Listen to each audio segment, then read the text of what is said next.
ఈ సినిమాలో తెలియకుండా అండర్ కరెంట్ మన చిల్డ్రన్ తోటి వాళ్ళతోటి ఈ హార్ట్ టచింగ్ సీన్స్ కానీ, అలాగే జరీనా వాహిబ్ తోటి ఉన్న మదర్‌గా ఆ అమ్మాయికి ఆవిడకి నయనతారకున్న అవును. సీన్ గురించి చాలా ప్రతి మంది. ఒక్కరు యెస్. మెచ్చుకుంటున్నారు. యెస్. అండ్ దీని ఇంపాక్ట్ ఎంతుందంటలో నాకొక ఎవరో పంపించారు. ఇది నిజంగా జరిగిందండి. 3 నెలలు బట్టి డైవర్స్ ఇద్దామని చెప్పేసి ఒక ఫ్యామిలీ అనుకున్న విడిపోదామని.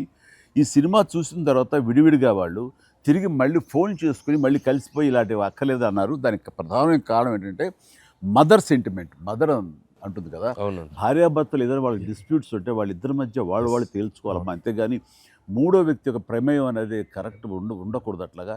అని అన్నందుకు ఆ సీన్ నువ్వు రాసినందుకు hats off. Sir thank you. And చాలా బాగుంది.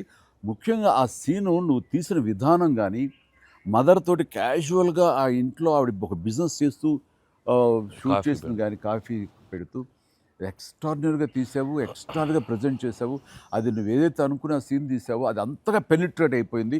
దాని ఇంపాక్ట్ విడిపోదాం అనుకున్నటువంటి ఎంతోమంది కొంతమంది అలాంటి భావంతోటి, అలాంటి ఆలోచనతో ఉన్నవాళ్ళు మళ్ళీ తిరిగి పునరాలోచించుకునేలా కలిసింది. Hats off. థాంక్స్. అందరూ దాన్ని ఏదో కాఫీ సీన్ అంటున్నారు సార్. నాకు సడెన్‌గా వచ్చి కాఫీ సీన్ ఎక్సలెంట్ అంటున్నారు. కాఫీ సీన్ అంటేనే అర్థం కాలే. కాఫీ సీన్ అంటే ఓహో! కాఫీ పెడుతూ అత్తగారు, కోడలు అత్తా, కోడలు మాట్లాడుకునే ప్రాస్పెక్టివే చాలా కొత్తగా ఉంది సార్. అది అది ఆడియన్స్ బాగా చాలా కనెక్ట్ అయ్యారు. అంటే అత్తా, కోడలు అంటే గుర్రుగా చూసుకుంటూ, సీరియస్‌గా చూసుకుంటూ జనరల్‌గా మనం అలా లేదు. చాలా ఫ్రెండ్లీగా ఫ్రెండ్లీ స్పేస్‌లో ఆవిడ చెప్పిన అంటే లేడీస్ ఇంట్లో ఫ్యామిలీకి రక్త సంబంధంకి ఎలా ఉంటారు, మొగుడితో ఎలా ఉంటారని ఒక చిన్న స్మాల్ డిఫరెన్స్ చెప్పింది కదా సార్. అది చాలా కనెక్టింగ్‌గా వెళ్ళింది. చాలా చాలా బాగుంది. బాగా చాలా చేశారు. బాగా